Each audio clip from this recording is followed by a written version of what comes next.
Maternity hospital మన బుచ్చిరెడ్డిపాలెం పరిసర ప్రాంత ప్రజలకు ఎల్లప్పుడూ అందుబాటులో ఉంటూ కాన్పులు మరియు గర్భకోశ వ్యాధి నిపుణులుగా 20 సంవత్సరాల అపార అనుభవంతో అతి తక్కువ ఖర్చుతో వైద్య సేవలు అందిస్తున్నారు.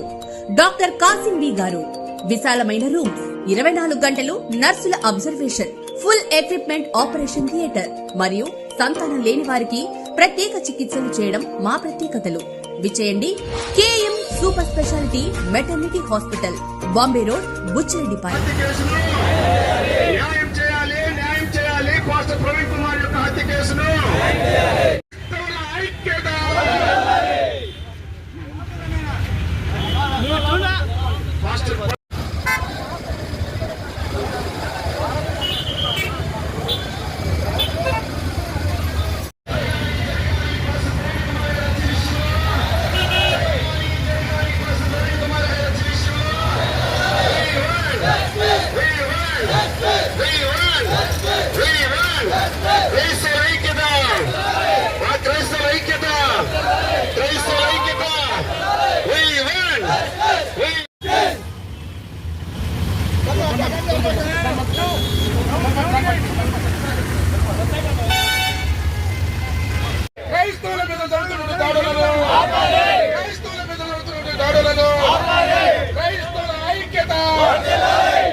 ప్రభునందు ప్రియమైన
ప్రవీణ్ కుమార్ యొక్క హత్య కేసును న్యాయం చేయాలి. పాస్టర్ ప్రవీణ్ కుమార్ యొక్క హత్య కేసును న్యాయం చేయాలి.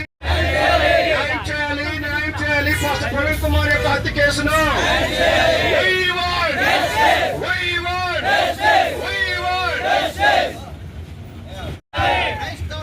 మన మధ్యలో ఉన్న పాస్టర్ డానియల్ గారు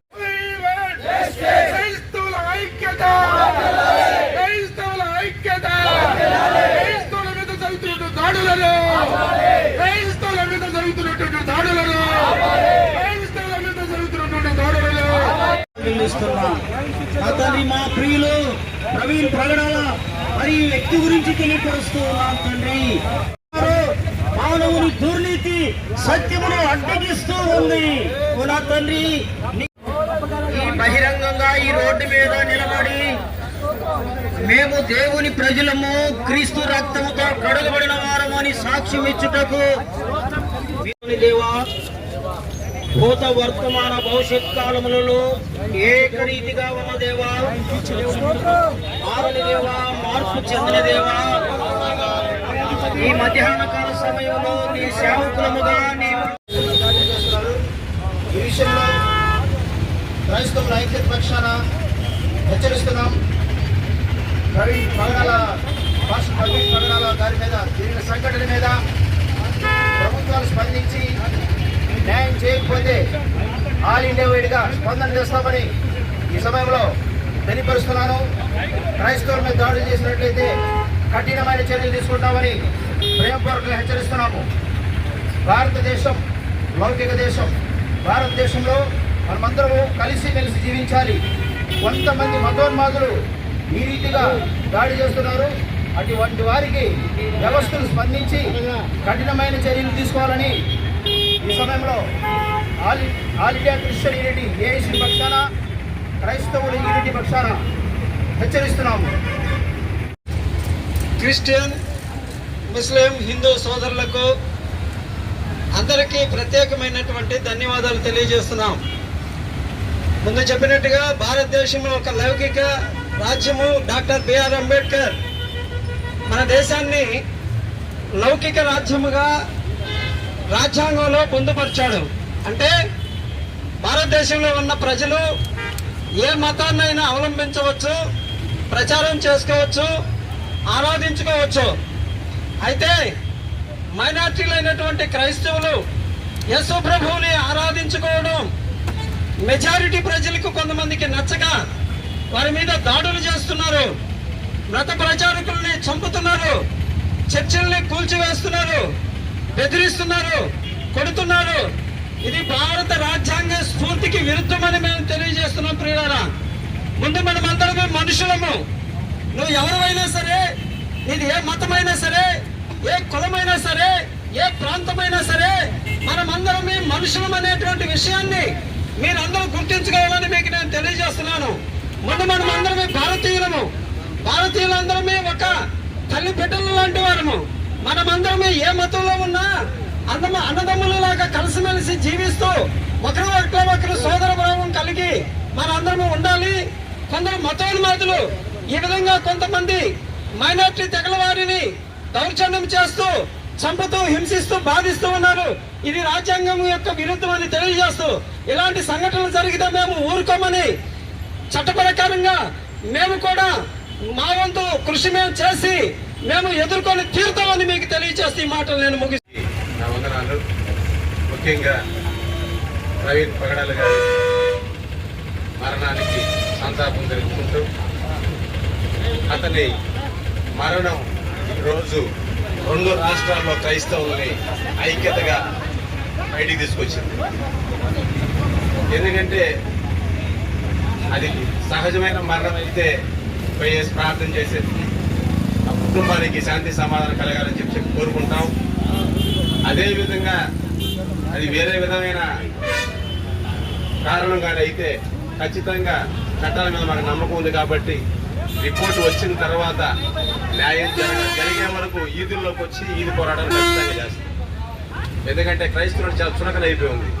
ప్రతి ఒక్కరూ మాకున్న హక్కుల్ని ఖచ్చితంగా ఎవరైనా కానీ లాక్కోవాలని చూస్తే ఒప్పుకునే ప్రసక్తే ఉండదు. కాబట్టి ప్రవీణ్ పగడాల గారికి, వాళ్ళ కుటుంబానికి ఆ యేసయ్య కృపారక్షణ, శాంతి సమాధానం కలగాలని చెప్పి ఇప్పుడు కోరుకుంటూ, ఈ కార్యక్రమంలో ఇంత ఎండలో కూడా బయటకు వచ్చి ఆయన సంతాపం తెలిపిన ప్రతి ఒక్క క్రైస్తవురాలకి ప్రత్యేక అభినందనలు తెలుపుకుంటూ, ఆందోళనలో ఒక ఈరోజు ఒక సోదరు చెప్పింది, రాత్రి 1 గంట వరకు ఇంటికి చూస్తూ ఉందంట. హత్యనా, యాక్సిడెంట్. కాబట్టి భారతదేశం ఒక లౌకిక రాజ్యము. భారతదేశంలో ఉన్నటువంటి సోదరులందరూ కూడా వారికి నచ్చినటువంటి మతాన్ని స్వీకరించి ప్రచారం చేసుకున్నటువంటి హక్కు మనకు భారత రాజ్యాంగ నిర్మాత డాక్టర్ బిఆర్ అంబేద్కర్ ఇచ్చినటువంటి వరం. దాని ఆధారంగా భారత రాజ్యాంగం ఆధారంగానే ఈరోజు మన భారతదేశంలో నుండి అనేక మతాలు వాళ్ళకి నచ్చినటువంటి మతాన్ని స్వీకరించుకొని ప్రచారం చేసుకుని ముందుకు పోతున్నారు. అంతేకాని ఇక్కడ కొంతమంది మతాలు రచ్చగొట్టే విధంగా భారత రాజ్యాంగం నాకు మత స్వేచ్ఛ ఇచ్చింది, మత స్వేచ్ఛ అని భావిస్తున్నాను. అందుకే మన తెలంగాణ మరియు ఆంధ్రప్రదేశ్ రాష్ట్రాల్లో దళితుల మీద ఈ మధ్య క్రైస్తవుల మీద చాలా రకాల దాడులు చేస్తా ఉన్నాయి. కాబట్టి సోదరులారా, ఈ దాడులు జరిగిన ప్రధాన కారణం మన క్రైస్తవ సంఘాల్లో ఐక్యత కొరవటం వల్ల. మీరందరూ కూడా ఐక్యంగా ఉన్నట్టయితే రానున్న రోజుల్లో ఇక ముందు అనేక దాడులు జరిగేదానికి ఉండే అవకాశం ఉంది. కాబట్టి మనందరం కూడా ఐక్యంగా ఉండి క్రైస్తవుల మీద జరుగుతున్న దాడుల్ని ముక్త కంఠంతో ఖండించాల్సిన బాధ్యత మనందరి మీద ఉంది. సోదరులారా, ప్రభుత్వం వెంటనే స్పందించి నిజాయితీ కలిగినటువంటి అధికారి చేత ఇది హత్యనా యాక్సిడెంట్ అనేసి త్వరగా తేల్చి ఒక ప్రకటన చేయాల్సిందిగా నిజాయితీ అయినటువంటి వ్యక్తుల ద్వారా ప్రభుత్వాలపైన మాకు నమ్మకం ఉంది. ప్రభుత్వం వెంటనే నిజాయితీ పరులైనటువంటి అధికారుల చేత విచారణ జరిపి తన యొక్క విచారణ న్యాయబద్ధం చెప్పి ఏదో హత్యనా యాక్సిడెంట్ త్వరగా తెలియజేయాలని చెప్పేసి కోరుకుంటూ ఇంక ముందు కూడా ఈ సోదరులను కూడా క్రైస్తవ సోదరులు కూడా ముందు కూడా మన యొక్క ఐక్యంగా ఉండి మన మీద జరిగినటువంటి దాడులు మనం ఉత్తకటంతో ఎదుర్కోవాల్సినటువంటి బాధ్యత మనందరి మీద ఉందని తెలియజేస్తూ ఈ అవకాశం ఇచ్చినటువంటి సోదరులను కూడా